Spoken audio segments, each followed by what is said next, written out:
right, guys. So we had another day of microphone issues. I am currently shopping for a new one, so I'm going to have to do audio commentary here. But we started off today's arm workout with some dips. This is just body weight dips. I am on the machine here, but I put a 35-pound plate on the pad to push it all the way down. So I'm just doing my body weight here. And I did do a couple warm-up sets to get the triceps going.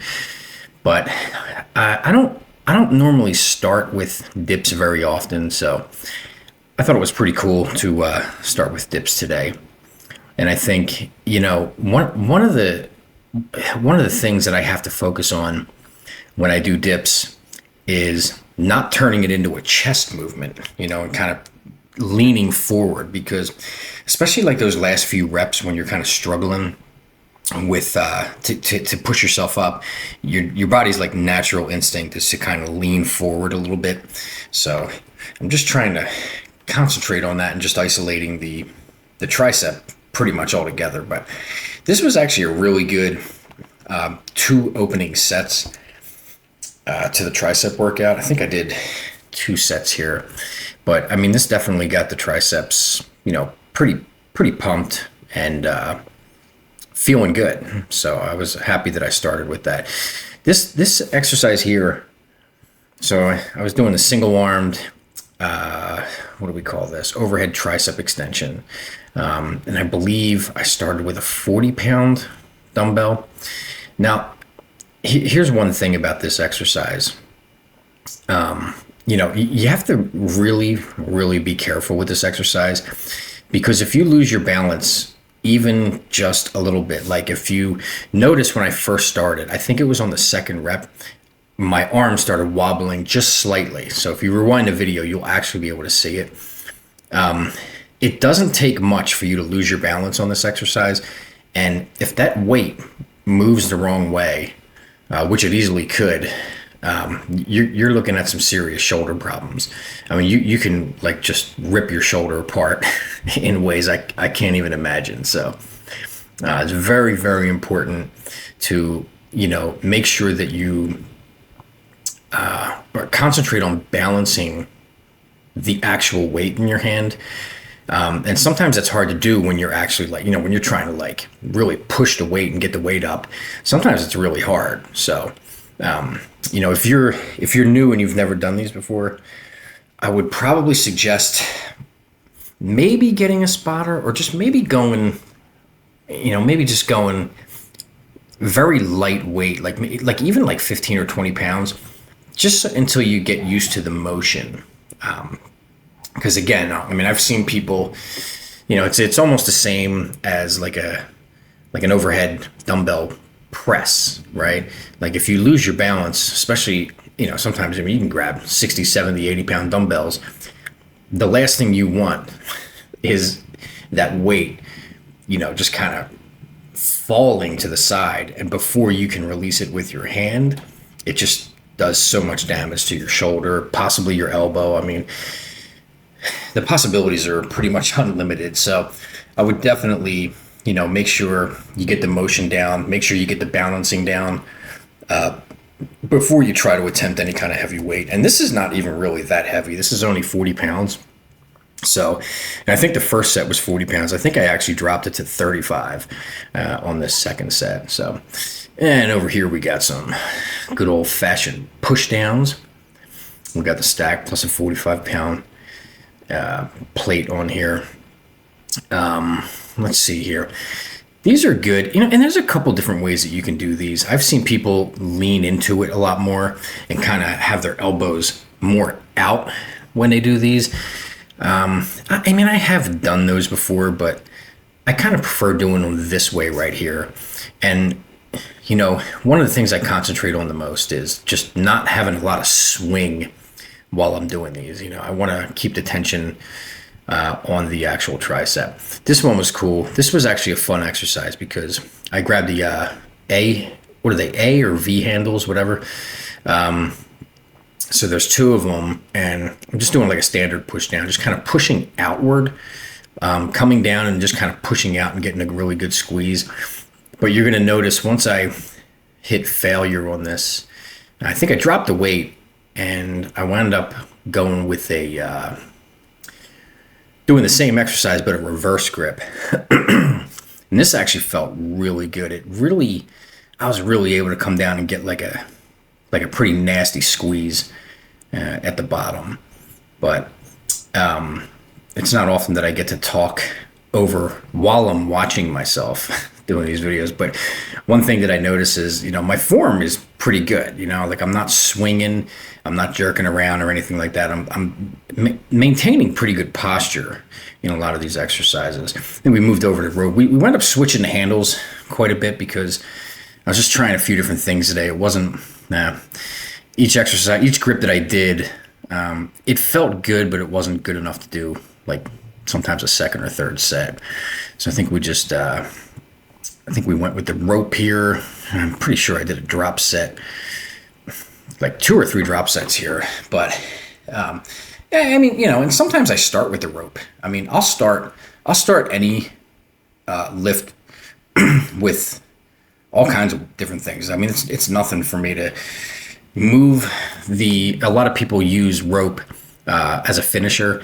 I'll start with it. I'll start with anything and finish with pretty much anything because I want to trick my body and throw it through a little bit of a loop. But the last thing I want is, like in this instance, I don't want my triceps to get used to, the same exact routine. That's what Arnold talked about in Pumping Iron. You want to trick the body and kind of throw it through a loop and shock it a little bit. So now we're on to the biceps. And of course, me, started with good old preacher curl. I wish they had a free bar, a free weight preacher bar here. I guess I could grab weights and do it on this bench. I've never really tried it before. But we went pretty heavy. This is actually a pretty heavy set. If I remember correctly, I think this was 13, so 130 on the stack. And they were pretty good, pretty controlled, They're not sloppy by any definition, at least from what I see. I think this was, I think we did 2 sets here, and then we moved on to some dumbbell compound movements. But I think the second set here, I think I did lower it to 12 plates. But again, if you notice, I'm not dropping the weight when I come down.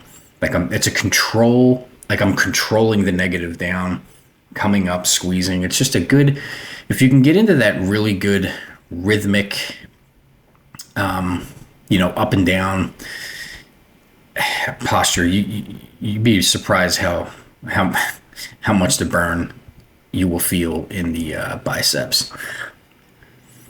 This is something I haven't done in a while, is seated dumbbell curls. Now these are only 35. I think 35. They might be 40. I forget. Excuse me. I can't really read it, but it's 35 or 40. It's actually relatively lightweight. But doing them seated, there was no reason or logic behind me choosing to do it seated today.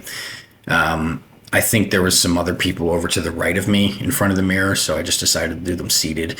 And I like doing seated dumbbell curls because it really, if you can keep your back pushed up against the pad, it really eliminates any swinging in your body.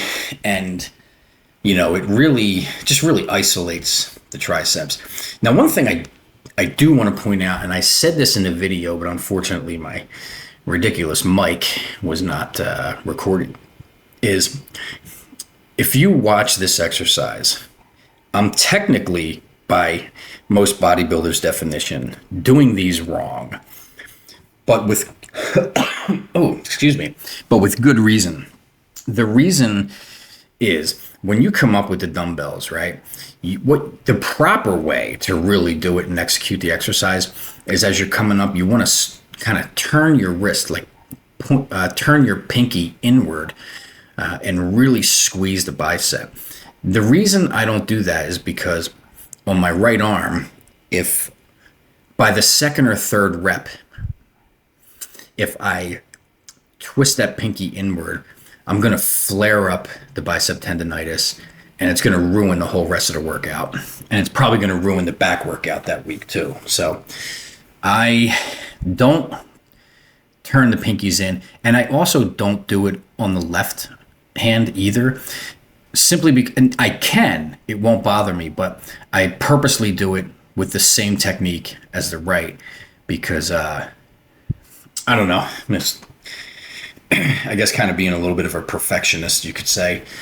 But the the left arm doesn't have any tattoos, so it kind of appears bigger because it has more definition.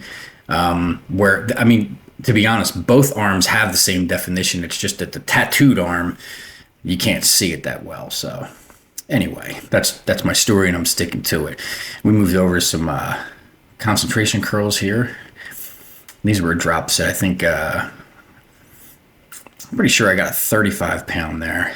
Nice isolated, nice controlled, up and down, rhythmic move. And then I believe that is a 25 pound. So we went from 35 to 25 on a drop set. And by this point in time, I mean, my biceps were like crazy burning, crazy pumped. They felt really, really good. And honestly, I was only going to do one set of these. And then I was going to move over to Easy Bar cable curls, standing cable curls. But there was a lot of people over on the cable machines.